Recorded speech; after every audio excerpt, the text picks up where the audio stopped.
This is Theater Talk. I'm Susan Haskins. Coming up, we're going to join members of Theater Talk's new theater corps to take a look at highlights of the 10th annual New York Fringe Festival.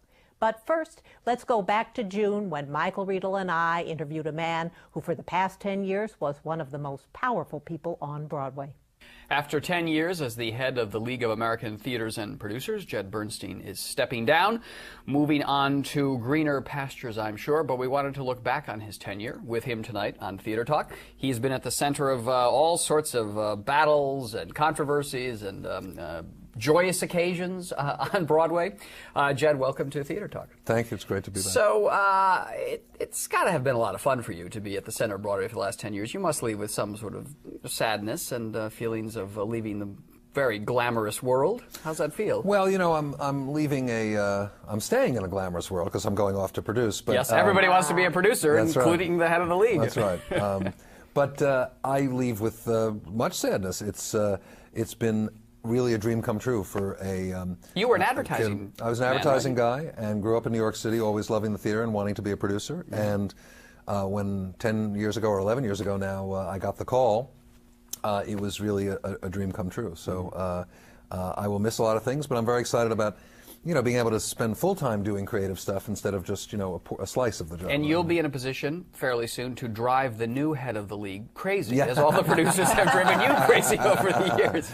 Yes, I can't think of anything worse than somebody who's done your job than being your constituent. Exactly. Yeah. So I will try to be well behaved. I'm curious that your read on these characters that you have been working with and working for the last 10 years. All these producers, you were hired, I remember, to kind of pull Broadway together in some ways, to be a spokesman, really, for the industry. But you became a spokesman for a lot of people who are very happy to speak for themselves. Was that always an inherent tension in what the head of the league does and what his constituency want him to do or what they want to do? Well, you know, the league in one way has to reflect its constituents' views, and in another way it needs to try to take a position to try to provide forward motion, because if you always wait for views to form, you get inertia. And so that balancing act was always a challenge, and some days we did it really well, and some days we did it less really well. I certainly came to learn very quickly that any time you were in a meeting with league members, if there were 15 members in the room, there were at least 25 opinions, and so that was always challenging. I always enjoyed the meetings you'd have where, you know, it's all right, don't let this leak to the press, and they would walk away and the calls would ring on my desk and there'd be about 15 of them with their own opinions about what happened at the meetings. Exactly. But that's sort of the inherent nature of a producer, right? I mean, these guys they're big risk takers, they're gamblers, they have very sizable egos. I mean, that's what makes it kind of a fun and attractive place, at least for me, to cover. Oh, I think there's no question that you have very singular people with strong points of view, and that's a total strength, of course. But when consensus needs to be built, of course, that becomes something that's sometimes hard to synthesize. And we were very fortunate that we got a tremendous amount of stuff done, and so we were able to do that, which was great. What was Broadway like when you took the job? I mean, what was really sort of lacking that you felt? I think the best story to illustrate this is that the day that I was actually hired, and we were going to have a little press conference to announce my hiring. At the 21 Club. At the 21 Club, very good memory. And we had a pre-meeting at Rocco Landesman's office, because that's where the search committee had met and where all the interviews were. And he's the head of Jed. He's the head of the Jed Theaters. And in the old theater buildings, as you know, with the offices that are upstairs, there are sometimes elevators, but they're very small and kind of rickety elevators. And when we adjourned the meeting to walk over to the 21 Club, I found myself in the elevator with Jimmy Niederlander Sr. and Jerry Schoenfeld, myself, and the elevator operator. We were all going downstairs. And Jerry and Jimmy started to have a screaming fight with each other about some upcoming labor negotiation, which I didn't even know anything about. I was, had been on the job for an hour. And I remember thinking to myself, what have I gotten into? What is, this is what it's going to be like. We can't even get out of the building to the press conference. And in contrast, that era of the sort of traditional grudge match between Schuberts and Niederlanders, that's long gone. They are very collegial now, and both great elder statesmen of the theater and great leaders of the theater. So, but in those days, it was sometimes what changed that? I think that recognition of a shared agenda, a shared set of goals. And part of what I think led to my hiring was this idea that Broadway really could prosper together as a brand, if you will, or as a pastime, if everybody tried to row the boat in the same direction. And, I'm curious the way that the league has changed under your directorship, in the sense that I remember your predecessor was always considered to be kind of a Schubert guy. Right. And there was a sense that the Schubert organization, very powerful landlords here in New York, that they dominated every area of the industry and that the league was just an appendage of that organization.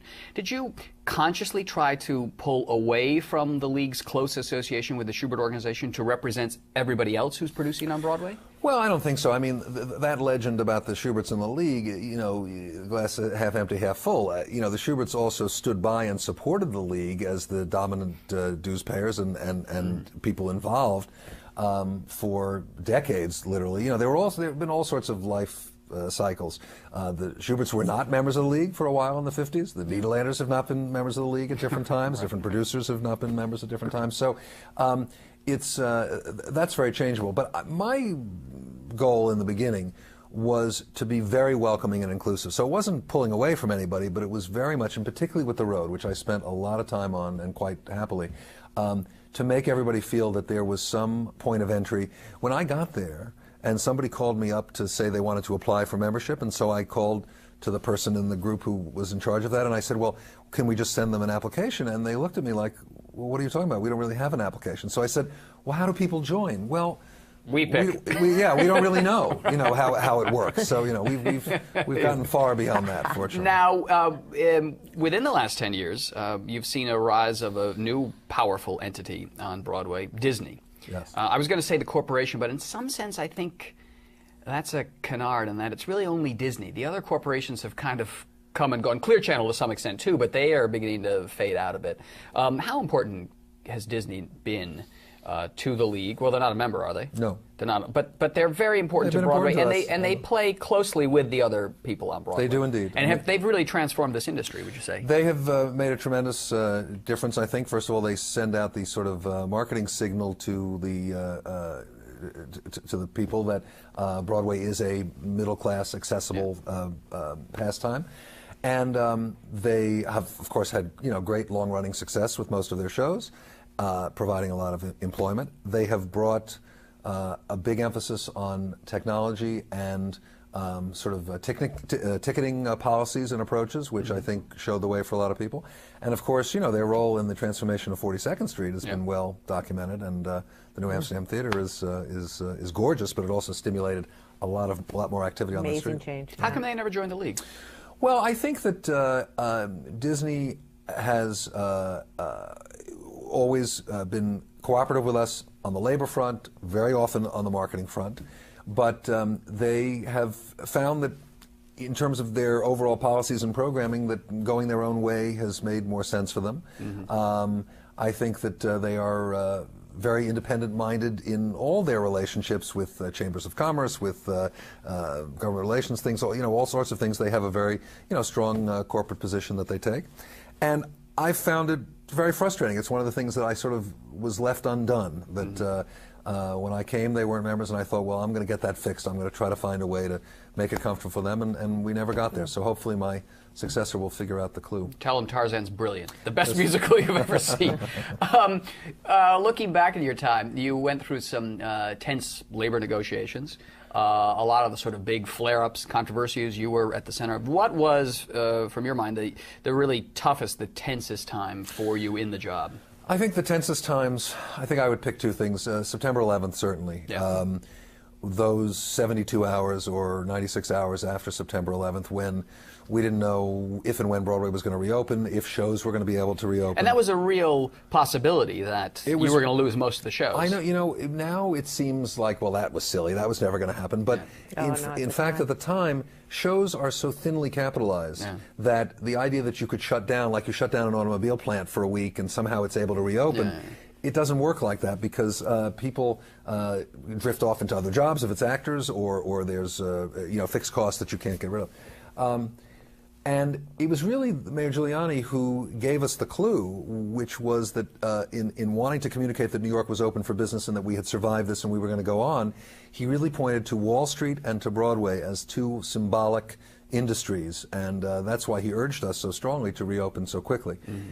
So that was enormously intense, and of course it was such an emotional time, and that made it more complicated. The other thing I think was would have to be the musician strike. Was that's when Broadway shut down for three days, I guess, 5 performances and 3 days, or 4 days, and you know, I don't think either side really thought it was going to happen. You know, it's the kind of thing where you push each other to the brink and you think, well, certainly we're going to turn the wheel and turn away, and suddenly the car was over the edge.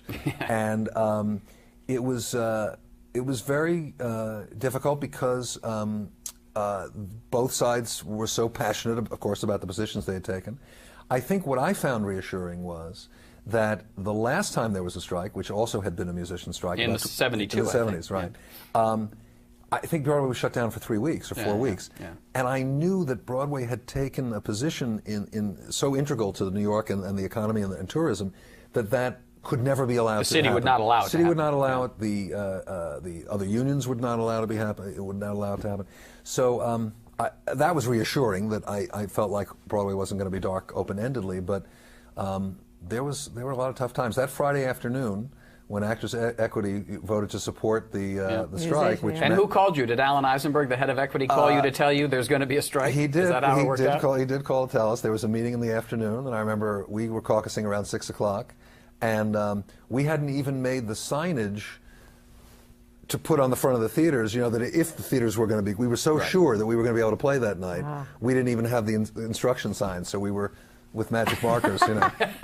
It was an interesting evening. I can see you and Barry Weissler and Rocco and Jerry Schoenfeld. Right. Jerry, do you have a red one? Can I? Yeah. Jed, let me tell you about the time I used a black one. Well, listen, good luck in your new career as a producer. Have you found a property yet? I don't have a property yet. I have found office space, which is the first thing you need, of course. Hang the shingle out. So I'm going to be in the Paramount building. Wow, and I'll give you a scoop. Yes. I'll give you the company name. You ready? I haven't told anybody this. Above the title, Entertainment. Well, that's a good one. Because all producers want to be above the title. That's so it. That's I'm it. very excited. Well, good luck, and be sure to. And now you can, when these meetings break up the league, you have my number. You can call me right away and tell me what's going on. Oh, Michael. From spokesman to source. A young man's story. It's a requirement of being a producer, Jed, is you got to leak stuff to the New York Post. I understand. Jed Bernstein, congratulations on 10 wild and kind of fun years, I think, as head of the league, and good luck in the new career as a producer. Thanks for everything. Thank you. Hey, I'm Aaron Riccio, here for the new theater corps of Theater Talk. I'm here talking to the people from American Absurdum, Leslie, who's a producer, and Brian, who's the writer of the show. And Leslie's also acting in the show. And Leslie, who also appears in the show, yes. From the little clip I saw of American Absurdum, looks like a dark comedy type of play. Why don't you elaborate a little bit more on what the show is actually about? Sure, the show's actually a two-part play that consists of two shorter pieces that we've put together. It's a sort of dark, black-humored, fast-paced comedy, as you saw. What about those vacuum toilets? Don't they worry you? Captain, this is Susan. It's her first time with us, so I thought I'd show her the cockpit. Well, hello, Susan. Welcome aboard. Does anybody ever mention you look a lot like Jefferson Davis? Hey, guys, doesn't the new guy look like Jefferson Davis? Sorry about your country there, Jeff. What's that button? Why, that's the autopilot. Why's the name for a car? Well, I don't know. Good question. Okay, everybody back to the cabin. Susan, another round of beer nuts for the passengers. What elements of American Absurdum do you see that represent what the Fringe is all about? Well, certainly it's fast, it's furious, it's funny, it's smart. I think it's very sort of forward-thinking. It's not sort of your traditional play. As a playwright, what in response was this to, like, for you? It's not really in response to anything in particular. It was more like just writing through a lot of enthusiasm. It's like I'm a big fan of screwball comedy, but then my own sense of humor is a little bit more mordant than that, so it's kind of combining those two things together. I'm afraid we have some terrible news. Your father has died in a plane crash. What? Daddy? Cut to ribbons by jagged pieces of fuselage? We're orphans? Who are you? We're from the airline. Why do you guys like clowns? Because we are clowns. The airline thinks it's easier on the families if notification is given by clowns. I'll show you. What we know is this. Your father was on one of our 747s. He was just flying along like any old thing, and then, whoops,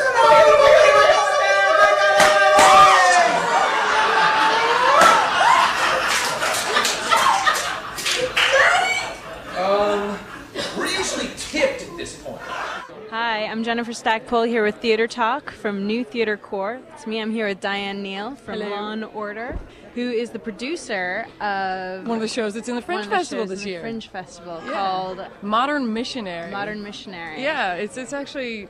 It's really cool. One of my best friends, she wrote the show. She was a missionary in Africa forever, and she's also an actress. And it was crazy. We'd always hear like random stories here and there about like how she'd save people by herself in the Sudan, you know, and the genocides and things like that. And we're like, okay, wow. Yeah. So when did she find the time to do this? Well, she finally she wrote it, and we were all like hanging out one weekend down in the Jersey Shore. She's like, "You guys mind reading my play?" We're like, "No, of course not, totally."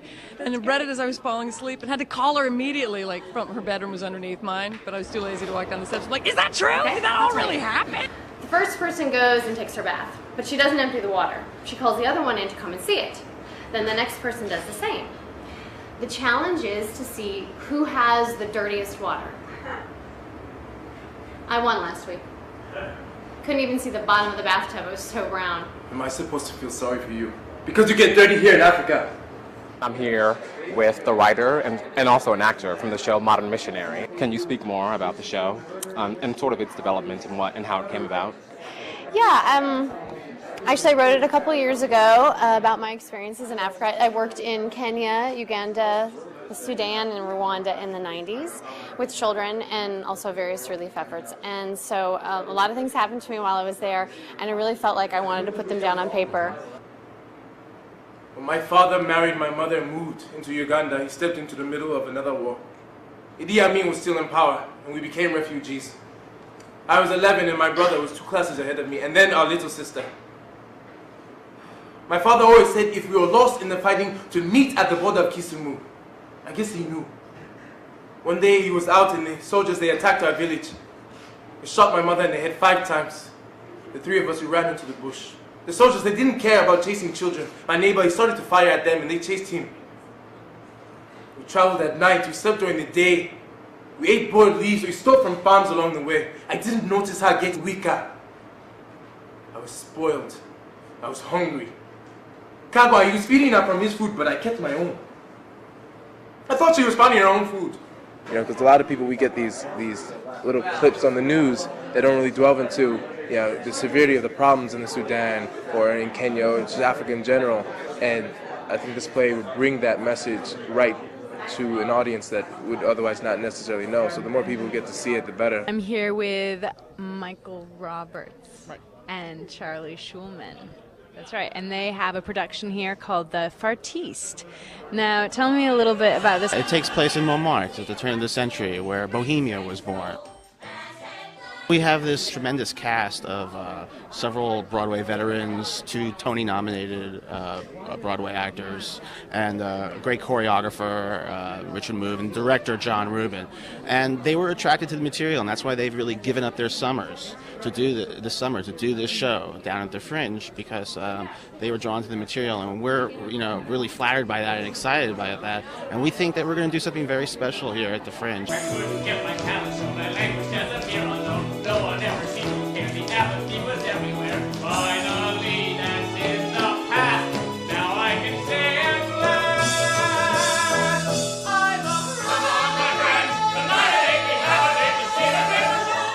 Clairvoyance means seeing at a distance, not really reading people's minds per se, but picking up on other types of information floating around. Can you speak about the show? Give a little brief synopsis of what it's about? Well, Thought Prince is a show about a person who works in the post office, that would be me, and who suddenly discovers he has some sort of psychic phenomenon, but he's not sure. Do you know what my next question will be? You're thinking I can't do it, I know. How long have you been practicing as a magician? I've been a magician for most of my life, over 25 years, and I've been reading minds for a few years now. Okay. Yeah. So, in fact, would you like to try something? Sure. Okay, let's see here. I have one of my cards here. I'm going to write something down now. Okay. We haven't set anything up before the interview, no? No. We just met, aside from getting my name right. I'd like you to think of a date that's important in your life, okay? We just met. I don't know anything about you except your name. Just think of a date that it has some meaning for you, a birthday or an anniversary. Okay. Don't say, just think of it. Do you have one in mind? I do. I Okay. have one in mind. Excellent. I'm going to jot down what's coming to my mind. Okay. Just don't change it. Can I ask you to hang on to the pencil? Sure. Okay. I wrote down the first date that came to my mind. May I ask what date came to your mind? October 4th, 1985. May I ask what October 4th means to you? It's my birthday. It's your birthday, and there's no way I could have known that. Look what I had written. Oh my gosh. A little sloppy, but 10-4. That's very scary. 10-4. That's okay. I only use my powers for good. Never swim alone. Your dad was a real easygoing guy. Your dad was a real car. Your dad was a real dreamer. Your dad was a real character. Your dad was a real nice guy. He was a real maniac. He was a real boozer. Ha! A real wild man. A real winner. A real wiener. A lemming. A fascist. A pig. How's your mom? Yeah, how did you come up with these characters? Look, I think we've all these guys are these are monstrous guys. These are hyper competitive businessmen that have come out of the late '80s and the .com '90s, and they're the worst possible side of the American dream, the most hyper competitive side of it, which is just without any kind of compassion or kindness. That's a scary thing to explore. Which is part of each of us, though. Everybody has that, and everybody has that other person that brings it out in them. That's what it's talking about. How do we keep ourselves from not becoming, these monstrous guys? There are people out there. We all have met them. I used to live with a guy who just was, oh man, I'm going to take the town by the... It's win at all costs. Yeah. And it doesn't matter who gets hurt, and that's what this play's about. His father's company was missing some $72,000 at the year-end audit. His father claimed he marked down 24. 24? Give me a break. And that's just one example. Dishonest? Well, he did admit to an ignorance in arithmetic, and... Well, I'm sure you know what they say about fathers and sons, and far be it indeed for me to say that he is the perfect example. I'm Eric, a new theater corps member. I'm at the New York International Fringe Festival, and we're here to give you insight about Revenge of a King. The decision was for us, but you just couldn't see because you went and made your choice without including me. I don't need to say a word because you know how I feel. It's your turn to speak because the secret is revealed. So, baby girl, what's going on in your mind? You call me on my phone on a Saturday night, talking about you want me to be honest and be real. Texting me 911, now what's the deal? What about Hamlet appealed to you? Well, I mean, Shakespeare is just, it took me a while for me to get into Shakespeare. As a kid, you don't really understand it. But once you get into college, you kind of loosen up and go, wow, I understand it, and it's brilliant. All his themes are very timeless, and so that was part of it too. So Hamlet's just one of the better of the plays. It's like the epitome of, they say most great actors want to play Hamlet when they that's the role for them to do. And so the play just appealed to me. And can you speak about the use of hip-hop in the show and sort of the similarities between hip-hop rhythms and iambic pentameter? Exactly. Shakespeare wrote in iambic pentameter, and it has a really beat, like a heartbeat. And so hip-hop rhymes are written like that too. And so it was an easy way to collaborate the two of them. Hamlet has lots of soliloquies, which are written in that iambic pentameter. And then one of the things I did was I took those soliloquies and I rewrote them as hip-hop rhymes, as freestyle rhymes. Okay. And freestyling is one of the elements of, the basic elements of hip-hop. You can see that the themes from Shakespeare's time, what he was writing about, they still exist today. You know what I mean? So when I retook it from Shakespearean times and put it in the present day, it's very relevant to what's going on today too. All I'm trying to do is just keep it real. In my heart and soul, that's just how I feel. I'm not trying to be somebody. I ain't trying to paint a picture with no paint. You can't get in my brain. You can't see what I see. You can't think what I think. So why don't y'all just let me be? A few minutes ago, Jed Bernstein talked about the Broadway community's reaction to 9/11. So we're going to close with a clip that was made 2 days after the tragedy, when the cast of The Producers, then the biggest hit on Broadway, went back to work. And this was their curtain call.